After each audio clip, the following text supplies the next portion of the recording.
To create anything is to create waste. Buildings became a symbol of occupation, disregarding the people who use them and the space they are built in favour of a two-page spread in architectural magazines.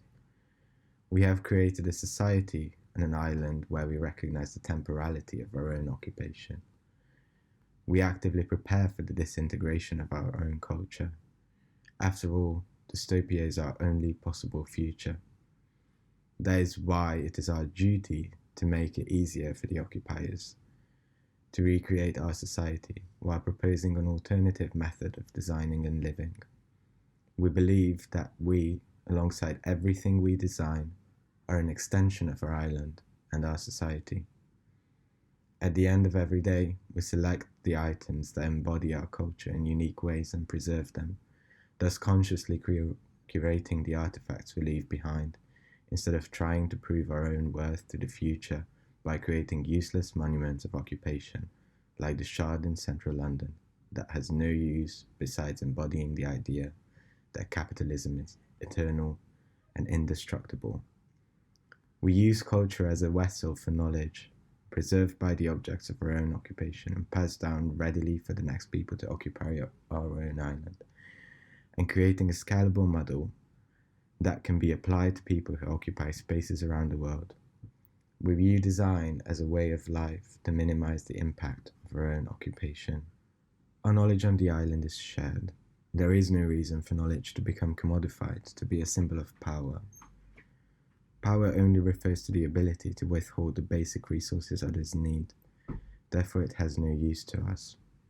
We were inspired of the architecture of nuclear waste sites that communicate their purpose without words or images, because those mediums are inherently going to disintegrate as well. We created a totem pole where we collect artifacts of our own culture and compress and organize our artifacts. By being conscious of the space we occupy, we can enable ourselves to think of occupation from different perspectives and use that culture to give agency to our island. By creating modular objects like garments and furniture, we create a modular way of life that is mindful of the finite nature of the resources available to us. We do not want to exploit our island because we believe it is not our right to do so, and that we owe it to future generations for them to be able to live without being constrained by the greediness of older generations. Occupation is not the same as being at home. The definition of occupation suggests temporality, which means that life is full of uncertainty, and there is no sense of settling. The objects that surround the person won't be permanent, and they are consistently changing with the uncertain life. Therefore, portability and the efficiency of space are crucial to the survival of our island. We tried to minimize the material using an occupied space. We designed the multifunctional and modular furniture for the bedroom and the kitchen area. So far, we've made this portable and simplified kitchen, which includes a dining table, chairs, fireplace, oven, and a larger storage space. This design not only helps to show the features of occupation, but also shows how to create a sense of harmonies in an uncertain space. Our clothing is the embodiment of our culture. It is a reflection of our values, as it shows the onlooker how we approach life practically and philosophically.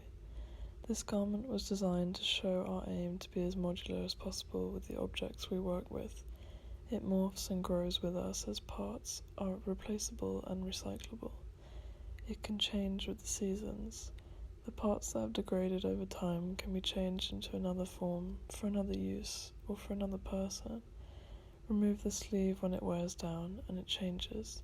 It can become material for a mask or a patch for a quilt. It renews completely every now and again, like skin, and becomes something else. The garment also reinforces our strong sense of community, as pieces of it will move between us like conversation.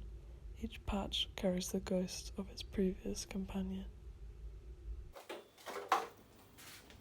As a community who are once dubbed squatters and looked down upon in mainstream society, we take a very different approach to how we treat each other and the island we now call home. We reuse every bit of waste we can to minimise our impact on the island.